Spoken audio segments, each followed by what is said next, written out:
I don't see any reason not to keep riding this market out. You know, you saw the market drop down a little bit on Monday out of those concerns out of Cyprus, but then eventually it just really shrugged it off. You know, in the whole scheme of things, Cyprus is a really small portion of Europe. There are some concerns about the precedent that it might set, but, you know, as we said earlier, April tends to be a very strong month. You know, so far this year, hedge funds have been underperforming the market so far.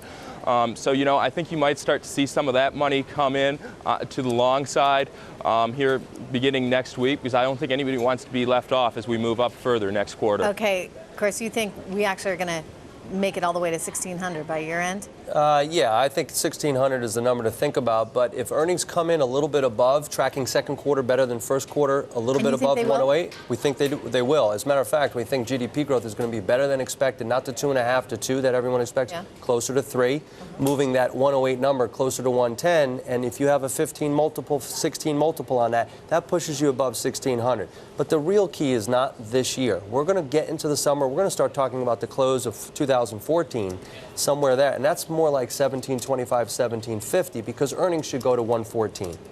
And 1725? 1725, 1750. Well, a lot of the naysayers don't, you know, people who say, oh, we shouldn't be up this high and this is not backed by the economy, and we're not seeing the data to support this. They don't think that the earnings are going to be. Earnings are at a record as well, right? I mean, that's something that just can't be denied. Well, that's the thing.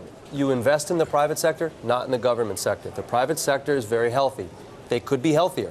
There are some roadblocks in the way. But the fact is we are going to record profits. We've had record profits for 3 straight years.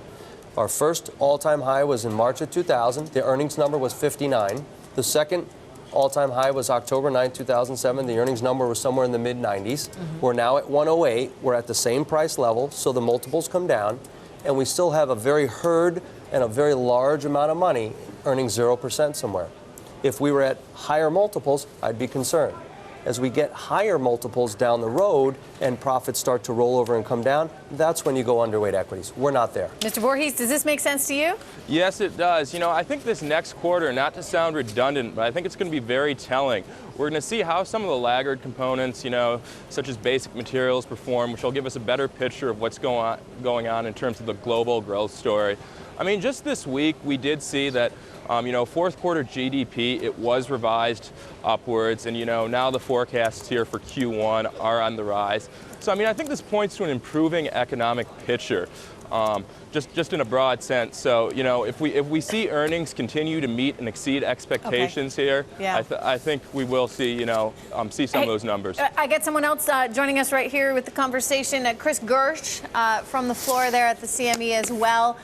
Chris, are you in agreement here? Do you think that this market's going to continue moving higher as we look at this brand new record closing high on the S&P? I don't, and I'm really taking that from the floor. We saw very light volume right before a holiday. Traditionally, you see an upswing on the first of the month. More or less, what I think is we're the best of the worst right now. The only equity market beating us is Japan, and that's because of their easing. And I think that we're just easing just as fast, and really it's easy money. This is an inflationary rally, and I think we're going to have a nice pullback in the second quarter. Wow. Okay, well, I'm glad that we got some a voice of a dissonant voice in here, because we had a bit of a choir saying everything's moving higher. So you think this is a market that's fueled in part by the Fed, and at some point it's going to come back to haunt us? Yeah, yes, I do. And I think I'm just taking that from the traders, guys that I trade next to all the time.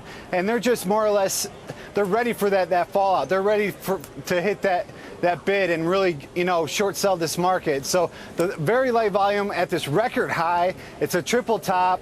And I think that the fact that we're not pushing through is a big issue. But here's the issue, right? I mean, you're saying it could happen this year. It could happen in the second half of this year. I would just say you got a Fed that's going to continue to print for the foreseeable future. So why would you be so convinced that the market would back off of that potential sugar upside that they're going to get from Mr. Bernanke?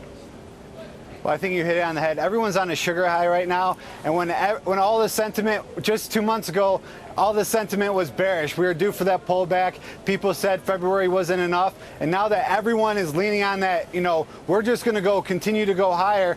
That's really when you got to start looking at the market and consider taking some off the table. I would not be going long into the weekend. All right.